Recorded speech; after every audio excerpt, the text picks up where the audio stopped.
আসিফ মাহমুদ সজীব ভুঁইয়া যদি এই পরিষদে আসে আমরা ওয়েলকাম করি। তিনি সরকারে ছিলেন, নির্বাচন করবেন, নির্বাচনের অভিপ্রায় থেকেই মূলত তিনি পদত্যাগ করেছেন। তিনি কুমিল্লা থেকে কুমিল্লার মুরাদনগর অথবা ঢাকা 10 বা 12 আসন থেকে নির্বাচন করতে চাচ্ছেন।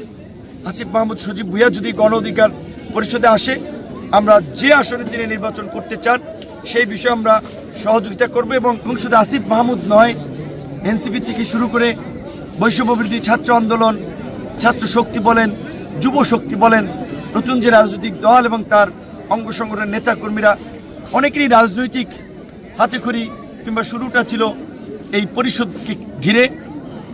সাময়িকভাবে বিভিন্ন মহৎ পথের কারণে অনেকেই অনেক জায়গায় আছে, তবে বর্তমান প্রেক্ষাপটে অনেকেই যোগাযোগ করছে তাদের পুরানো ঘরে ফেরার জন্য। ইতিমধ্যেই বেশ কয়েকজন ফিরেছে, আমরা তাদেরকে স্বাগত জানিয়েছি। আসিফ মাহমুদ সজীব ভুঁইয়া একেবারেই বিশ্ববিদ্যালয়ের প্রথম বর্ষ থেকে এই পরিষদের সংগ্রামের সাথে ছিল। তাকে নিয়ে আমরা আন্দোলন সংগ্রাম করেছি। অসংখ্য ছবি ভিডিওতে আপনারা দেখেছেন। 2023 সালের 7ই ফেব্রুয়ারি ঢাকা বিশ্ববিদ্যালয়ের ভাইস চ্যান্সেলরের বাসার সামনে ছাত্র অধিকার পরিষদের যেই সম্মেলনে আসিফ মাহমুদ সজীব ভুঁইয়া সভাপতি হয়েছিলেন, তাকে পাশে রেখে বলেছিলাম আগামী 24 সালে নতুন সরকার গঠিত হবে ছাত্র অধিকার পরিষদের নেতৃত্বে।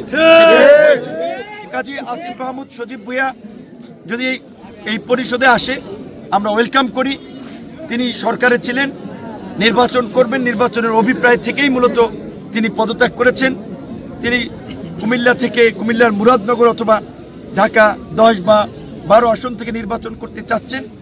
আসিফ মাহমুদ সজীব ভুঁইয়া যদি গণ অধিকার পরিষদে আসে আমরা যে আসনে তিনি নির্বাচন করতে চান সেই বিষয়ে আমরা সহযোগিতা করব। এবং অন্যান্য নেতৃবৃন্দ যারা গণ অধিকার পরিষদের রাজনীতিকে ভালোবাসি, সমর্থন করে যদি পরিষদের সাথে যুক্ত থেকে নির্বাচন করতে চান তাদেরকেও আমরা ওয়েলকাম করি। এবং এনসিপি গণ অধিকার পরিষদ একই জায়গা থেকে উত্থান এবং আমরা দৃঢ়ভাবে বিশ্বাস করি শেষ পর্যন্ত ইনশাল্লাহ তাদের গন্তব্য একই হবে 2 দিন আগে অথবা পরে।